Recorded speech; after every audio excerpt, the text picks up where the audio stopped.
ಈ ಮುಡಾ ಹಗರಣಕ್ಕೆ ಸಂಬಂಧಪಟ್ಟಂತೆ ಈಗ ಎಲ್ಲ ಹಳೆಯ ಕಥೆಗಳೆಲ್ಲ ಕೆದಕ್ತಾ ಇದ್ದಾರಲ್ಲ. ಸರಿ, ರಾಯಚೂರಿನ ಕಾಂಗ್ರೆಸ್ನ ಹಾಲಿ ಸಂಸದರಾಗಿರೋ ಕುಮಾರ್ ನಾಯಕ್, ನಿವೃತ್ತ IAS ಅಧಿಕಾರಿಯವರು, ಈಗ ಅವರ ಹೆಸರು ಪ್ರಸ್ತಾಪ ಮಾಡಲಾಗಿದೆ.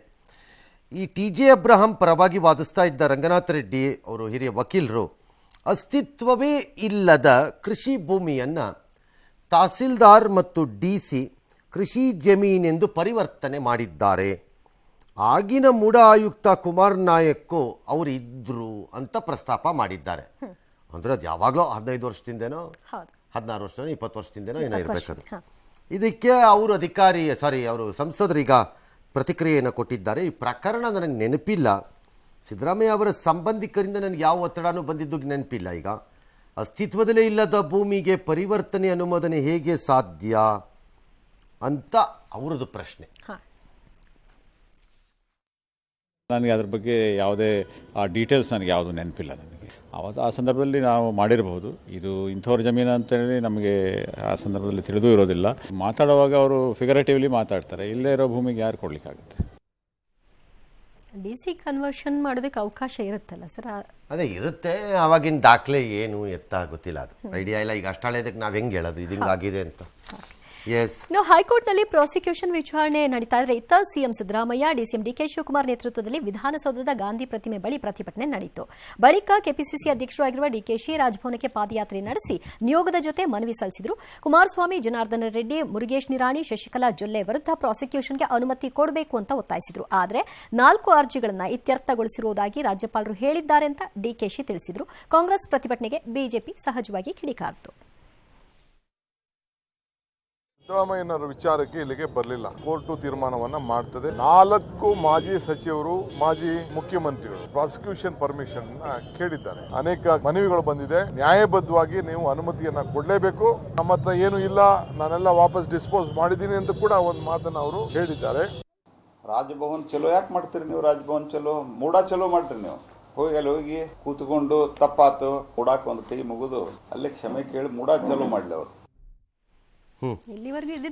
ಮೂಡ ಚಲೋ ಮಾಡಕ್ಕೆ ಮೂಡಾನ ಯಾರು ಇಲ್ಲಿವರೆಗೂ ಕೇಳಿಲ್ವಲ್ರಪ್ಪ, ಒಬ್ರು ಕೇಳಿಲ್ಲ. ಮೂಡ ಆಫೀಸರ್ಸ್ನ ಅವತ್ತಿದ್ದವ್ರ ಈಗಿರೋರ್ನ ಒಂದು ರಿಪೋರ್ಟ್ ಕೊಡ್ರಪ್ಪ, ನೀವು ತಗೊಂಡಿರೋ ನಿರ್ಧಾರ ಸರಿನಾ ತಪ್ಪಾ, ಯಾರು ತಪ್ಪು ಮಾಡಿರಬಹುದು ಅವ್ರನ್ನ ಕೇಳೇ ಇಲ್ಲ ಇಲ್ಲಿವರೆಗೆ. ಮತ್ತೆ 4 ಕೇಸ್ ಹೇಳಿದ್ದಾರೆ. ಶಶಿಕಲಾ ಜೊಲ್ಲೆ, HD ಕುಮಾರಸ್ವಾಮಿ, ಮುರುಗೇಶ್ ನಿರಾಣಿ ಹಾಗೂ ಜನಾರ್ದನ ರೆಡ್ಡಿ.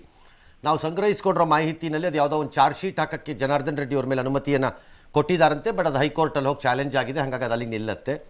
ಇನ್ನು 3ಕ್ಕೆ ಅವರು ರಾಜ್ಯಪಾಲರ ಕಚೇರಿನಲ್ಲಿ ಅಥವಾ ಎಲ್ಲಿಂದ ಬಂದಿರೋ ಮಾಹಿತಿಗಳೇನು ಹೇಳ್ತಾ ಇದೆ ಅಂದರೆ, ನಮ್ಮ ಹತ್ರ ಯಾವ ಕಡತಾನೂ ಇಲ್ಲ, 8ನೇ ತಾರೀಕು ಆಗಸ್ಟಿನ ಲೆಕ್ಕಾಚಾರದಲ್ಲಿ ನಮ್ಮ ಹತ್ರ ಯಾವ ಕಡತಾನೂ ಇಲ್ಲ, ಎಲ್ಲ ಡಿಸ್ಪೋಸ್ ಮಾಡಿದ್ದೀವಿ, ಆಯಾಯ ತನಿಖಾ ಸಂಸ್ಥೆನ ಕೇಳ್ಕೊಳ್ಳಿ ಎಂದಿದ್ದಾರೆ. ನಾವು ಕೇಳಿದ್ವಿ, ನಮಗೇನೋ ಉತ್ತರ ಸಿಕ್ಕಿಲ್ಲ. ಡಿಸ್ಪೋಸ್ ಯಾವ ರೀತಿ ಅಂತ ಗೊತ್ತಿಲ್ಲ, ಅದು ಹೇಗೆ ಅಂತ. ಕೋವಿಡ್ ಸಿದ್ದರಾಮಯ್ಯ ಸರ್ಕಾರ ಬಿಜೆಪಿ ವಿರುದ್ಧ ಈ ಕೋವಿಡ್ ಹಗರಣ ಬಳಸತ್ತಂತೆ ಅಸ್ತ್ರವಾಗಿ. Justice John Michael D Cunha ನಿವೃತ್ತ ಅವ್ರ ನಿವಾಸದಲ್ಲಿ ಇವತ್ತು ಸಿಎಂ ಭೇಟಿ ಮಾಡಿ ಸಿಎಂ ನಿವಾಸದಲ್ಲಿ ಭೇಟಿ ಮಾಡಿ ಬಿಜೆಪಿ ಸರ್ಕಾರದ ಅವಧಿಯಲ್ಲಿ ನಡೆದಿದೆ ಎನ್ನಲಾದ ಈ ಹಗರಣ ವಿಚಾರದಲ್ಲಿ ಒಂದು ವರದಿಯನ್ನು, ತನಿಖಾ ಆಯೋಗದ ವರದಿಯನ್ನು ಅವ್ರಿಗೆ ಒಪ್ಪಿಸಿದ್ದಾರೆ. ವೆಂಟಿಲೇಟರ್ ಖರೀದಿ, ಆಕ್ಸಿಜನ್ ಉಪಕರಣ ಡ್ಯಾಶ್ ಡ್ಯಾಶ್ ಡ್ಯಾಶ್ ಎಲ್ಲ ಅದರಲ್ಲಿ ಇದೆ ಅಂತ ಇವರು ಹೇಳ್ತಿದ್ದಾರೆ. ಎಷ್ಟೋ ಪೇಜ್ ಇರುತ್ತೆ ಡ್ಯಾಶ್ ಡ್ಯಾಶ್. ಈಗ ಆಯೋಗ ರಚನೆಯಾಗಿ ವರ್ಷ ಆಗಿತ್ತು, ತನಿಖಾ ವರದಿ ಬಂದಿದೆ. ಸೆಪ್ಟೆಂಬರ್ 5ನೇ ತಾರೀಕು ಕ್ಯಾಬಿನೆಟ್ನಲ್ಲಿ ಚರ್ಚಿಸಿ ವರದಿಯನ್ನು ಬಹಿರಂಗಗೊಳಿಸಬಹುದು ಅಂತ ಕೆಲವರ ಲೆಕ್ಕಾಚಾರ. ಹೌದು, ಬಹಿರಂಗ ಆದ ನಂತರದಲ್ಲಿ ಅದನ್ನೇನು ಮಾಡೋದಕ್ಕೆ ಸರ್? ತನಿಖೆಗೆ ಒಪ್ಪಿಸ್ಬೇಕಾಗತ್ತಾ, ಹೇಗೆ ಸರ್? ಮಂಡಿಸ್ಬೇಕದನ್ನ. ಆಮೇಲೆ ಅದಕ್ಕೆ ಏನಾದ್ರು ಕ್ರಿಮಿನಲ್ ಅಫೆನ್ಸ್ ಅಂತ ಇವ್ರಿಗೆ ಕಾಣಿಸಿದ್ರೆ ಇವ್ರಿಗೆ ಟು ರಿಜಿಸ್ಟರ್ ಫ್ರೆಶ್ FIR ಹಾಕೊಂಡು ತನಿಖೆ ಮತ್ತೆ ಪ್ರಾರಂಭ ಮಾಡ್ಬೇಕದ್ರಲ್ಲಿ. ಅದಕ್ಕೆ ನಾವು ಆ ನ್ಯಾಯಾಂಗ ವಿಚಾರಣೆ, ನ್ಯಾಯಾಂಗ ತನಿಖೆ, ನ್ಯಾಯಾಂಗ ಆಯೋಗ ಬೇಡ ಬೇಡ ಬೇಡ ಅಂತ ಬಡ್ಕೊಳ್ಳೋದು ಒಂದೇ ಸಲ ಬರುತ್ತೆ. ಅದರಿಂದ ಏನು ಪ್ರಯೋಜನ ಆಗ್ಲಿಕ್ಕಿಲ್ಲ ಅಂತ ಒಂದದು. ಎರಡನೇದು ಈ ರಿಪೋರ್ಟ್ ಅದೇನಿದೆಯೋ ನನಗೆ ಗೊತ್ತಿಲ್ಲ, ಅದ್ರಲ್ಲಿ ಏನು ತಪ್ಪಿದೆಯೋ ಒಪ್ಪಿದೆಯೋ ಸರಿ ಇದೆಯೋ ಸರಿ ಇಲ್ವೋ, ನೋ ಐಡಿಯಾ. ಬರಲಿ ಗೊತ್ತಾಗ್ಲಿ. ಒಂದು ವೇಳೆ ಸರ್ಕಾರ ಬರೀ ಲೀಕ್ ಮಾಡಿದ್ರೆ ನಂಗೆ ಗೊತ್ತಿಲ್ಲ ಅದನ್ನ. ಬಟ್ ನೀವು ಕ್ಯಾಬಿನೆಟ್ ತಂದು ಚರ್ಚೆ ಮಾಡಿ ಅದು ಕ್ರಮ ತಗೊಂಡ್ಬಿಡೋಣ, ಈಗ ಅದ್ರ ಮೇಲೆ FIR ಹಾಕ್ಬಿಡೋಣ, ಅದನ್ನ ಇದು ಮಾಡ್ಬಿಡೋಣ ಅಂತ ತೀರ್ಮಾನ ಆದ್ರೆ ಆಗ ಒಂದು ಪ್ರಶ್ನೆ ಅಂತೂ ನನ್ನಂತವನಿಗಂತೂ ಬರುತ್ತದು. ಇದು ಇವತ್ತು ಕೊಟ್ಟಿರೋ ವರದಿ ಆಗಲೇ ಮುಂದಿನ ವಾರದಲ್ಲಿ ಕ್ಯಾಬಿನೆಟ್ಗೆ ಬಂದು ಎಲ್ಲ ಮಾಡ್ತೀವಿ ಅನ್ನೋದಿದ್ರೆ ಜಾತಿ ಜನಗಣತಿಯಂತಹ ವರದಿ ಬಂದು ಅಷ್ಟಷ್ಟು ತಿಂಗಳಾದ್ರೂ ಅದನ್ನ ಯಾಕೆ ಅದನ್ನ ಇಟ್ಕೊಂಡು ಕೂತಿದ್ದೀರಿ ಅಂತ ಕೇಳ್ತೀವಿ. ಅದನ್ನ ಯಾಕೆ ಆಚೆ ಹಾಕಲ್ಲ? ಆಗ ಯಾಕದನ್ನ ಕೇಳ್ತೀವಿ ಅಂದ್ರೆ ನೀವು ಇಟ್ಕೊಳ್ಳಿ, ನಮಗೆ ಸಂಬಂಧವಲ್ಲ ಅದು. ಯಾಕೆ ಕೇಳ್ತೀವಿ ಅದನ್ನಂದ್ರೆ ನೀವು ಗವರ್ನರ್ ಕೇಳ್ದಂಗೆ ಅದು. ನೀವು ಹಳೆದನ್ನೆಲ್ಲ ಇಟ್ಕೊಂಡಿದ್ದೀನಿ ಹೊಸ್ತೆ ಯಾಕೆ ಕೊಟ್ರಿ ಅಂತ. ಈಗ ನೀವು ಹಳೆ ವರದಿ ಎಲ್ಲ ಇಟ್ಕೊಂಡು ಹೊಸ್ತೆಗೆ ಯಾಕೆ ಕೊಡ್ತೀರಿ ಅಂತ ಬರುತ್ತೆ, ಅಷ್ಟು ಮಾತ್ರ ನಿಜ. ಎಸ್, ಭಾರತೀಯ ನ್ಯಾಯ ಸಂಹಿತೆ ಹೊಸ ಕಾನೂನು ಏನಿದೆ ಈಗ IPCಗೆ ಬಂದಿರುವಂಥದ್ದು, ಅದರ ಪ್ರಕಾರ ಇರೋದರಿಂದ ಅದರಲ್ಲಿರೋ ನಿಯಮಾವಳಿಗಳ ಪ್ರಕಾರದಿಂದಾಗಿ ಬೆಂಗಳೂರಿನಲ್ಲಿ ನಡೆದಿದ್ದ PGನಲ್ಲಿ ಯುವತಿಯ ಹತ್ಯೆ ನಡೆದಿತ್ತಲ್ಲ, ಆ ಪ್ರಕರಣಕ್ಕೆ ಸಂಬಂಧ ಅಭಿಷೇಕ್ ಆರೋಪಿ ವಿರುದ್ಧ 1200 ಪುಟಗಳ ಚಾರ್ಜ್ ಶೀಟನ್ನು ಪೊಲೀಸರು 85 ಸಾಕ್ಷಿದಾರರ ಹೇಳಿಕೆಯೊಂದಿಗೆ ಸಲ್ಲಿಸಿದ್ದಾರೆ. 38 ದಿನದಲ್ಲಿ ಹಾಕಿದ್ದಾರೆ. ಅದೇ ಹೆಂಗೆ ಮಾಡಿದ್ರು, ಹೆಂಗೆ ಮಾಡಿದ್ದಾನೆ ಅಂತ. ಈತ ಮಮತಾ ಬ್ಯಾನರ್ಜಿನ ಪ್ರಧಾನಿ ಮೋದಿಗೆ ಪತ್ರ ಬರೆದಿದ್ದಲ್ಲ, ಅದಕ್ಕೆ ಅಲ್ಲಿ ಸಚಿವೆ ಉತ್ತರ ಕೊಟ್ಟಿದ್ದಾರೆ. ಅನ್ನಪೂರ್ಣಾದೇವಿ ಕೇಂದ್ರ ಮಂತ್ರಿ. ಅಯ್ಯೋ, ಪಶ್ಚಿಮ ಬಂಗಾಳದಲ್ಲೇ ವಿಪರೀತ 48,600 ಅತ್ಯಾಚಾರ ಪೋಕ್ಸೋ ಪ್ರಕರಣಗಳೆಲ್ಲ ಇವೆ, ನೀವೇನು ಮಾಡ್ತಿಲ್ಲ ಅಂತ ಅವ್ರು ಕಾಗದ ಬರ್ತಿದ್ದಾರೆ.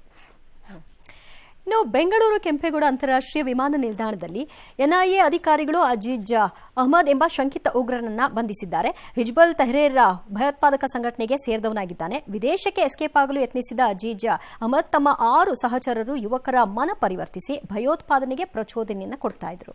ನಿನ್ನೆ ಪ್ರಕಟಿಸಿದಂತೆ ಚೆನ್ನೈನಿಂದ ಮಧುರೈ ಬೆಂಗಳೂರಿನ ಬೆಂಗಳೂರು ಕಂಟೋನ್ಮೆಂಟ್ ಮಧ್ಯೆ ವಂದೇ ಭಾರತ್ ಹೊಸ ರೈಲನ್ನು ಇವತ್ತು ಮೋದಿಯವರು ವಿಡಿಯೋ ಕಾನ್ಫರೆನ್ಸ್ ಮೂಲಕ ಉದ್ಘಾಟಿಸಿದ್ರು. ಮಧುರೈ ಬೆಂಗಳೂರು, ಚೆನ್ನೈ ನಾಗರ್ಕೋಯಿಲ್, ಮೀರತ್ ಲಕ್ನೋ 3 ಟ್ರೈನು.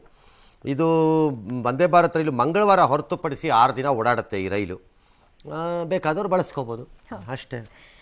ಉಡುಪಿ ಶ್ರೀಕೃಷ್ಣ ಮಠಕ್ಕೆ ತೆಲುಗು ನಟ ಜೂನಿಯರ್ NTR ಕುಟುಂಬ ಸಮೇತ ಆಗಮಿಸಿ ದರ್ಶನವನ್ನ ಪಡ್ಕೊಂಡ್ರು.